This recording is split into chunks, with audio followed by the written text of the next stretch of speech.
નતમસ્તક વંદન કરીએ કે તેમને ભગવાને એવું સુધાર્યું કે તમે સમૂહમાં લગ્ન કરો, તમે બુદ્ધિશાળી બનો. આપણે બધા બોલીએ છીએ, કરતા કઈ નથી, પણ આ લોકોએ કરીને બતાવ્યું છે.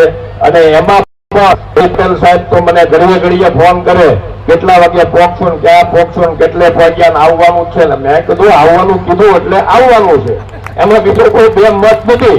પણ આખી ટીમનું જે ફોલો, મહેમાનો માટેનું ફોલો, 6 મહિના પહેલાની તૈયારીઓ, આ બધા નામ લખાણા કે કાલને કાલ લખાણા ન હોય, એમણે 6 મહિના સુધી આ ટીમે મહેનત કરી હોય.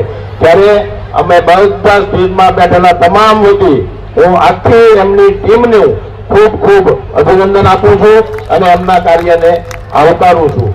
ફરીથી મને અહીંયા બોલાવ્યો, મારું સન્માન કર્યું. સન્માન કરવા કરતા મને 2 શબ્દો બોલવાની તક આપી. ફરીથી સમાજને 2 હાથ જોડીને નમ્ર વિનંતી કરું છું કે શકુની મનમાંથી કાઢજો, પ્રેમ રાખજો. અમે બેલ્જિયમ જયારે રહેતા હતા ને, બેલ્જિયમ, ત્યારે અમને લંડનના એરપોર્ટ કે સ્વિટ્ઝરલેન્ડના એરપોર્ટ ઉપર કોઈ મળે તો સાઉથ ઇન્ડિયાનો મળે, કર્ણાટકનો મળે લાલજીભાઈ, મહારાષ્ટ્રનો મળે, આપણો ઇન્ડિયન દેખાય ને આપણી જેવી ચામડી, તો આપણે એને પૂછીએ કે તમે ક્યાંથી છો? એમ આપ કાં સે હો? તો બોલે મેં બોમ્બે સે હું.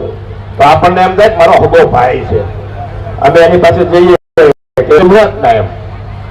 પછી એમાં જો એકાદો બીજો મળ્યો અને એને પૂછાઈ ગયું હોય કે ગુજરાતનો છું, તો આપણને હું ગુજરાતનો, તો આપણને આપણો ભાઈ લાગે. એમાં પૂછાઈ ગયું ક્યાંનો? તો કે ઈડરનો, તો વધારે ભાઈ લાગે. ઈડરમાં ક્યાંનો? તો કે લુઈ ગામનો, તો કે એ તો અમારું ઈ જ ગામ એમ. હું વર્ષોથી ફોરેનમાં આવી ગયો, આપણો હગો ભાઈ લાગે. પણ ઘરમાં 3 બેડરૂમ હોલ કિચનમાં રહેતો આપણો સગો ભાઈ આપણને ભાઈ નથી લાગતો. એ માટે બધાએ વિચારવાની જરૂર છે. આપણે પહેલી કોમ્પિટિશન આપણે આપણા સગા ભાઈ સાથે કરીએ છીએ, પછી આપણે આપણી સોસાયટી સાથે કરીએ છીએ, આપણે આપણા પટેલ પરિવાર સાથે કરીએ છીએ કે આને પાડીને હું જાઉં, આને પાડીને હું આગળ જાઉં, બીજાને પાડીને આગળ જવાનો આપણો બિલકુલ વિચાર નથી હોતો. આપણા જ આપણને પાડે છે. અને એટલા માટે જ આપણા સમાજમાં જેમ લાલજીભાઈએ કીધું ને કે કોઈ નેતા દૂરબીન લઈને ગોતવા જાવ તો નહીં મળે, એવો સમય બહુ દૂર નથી રહ્યો.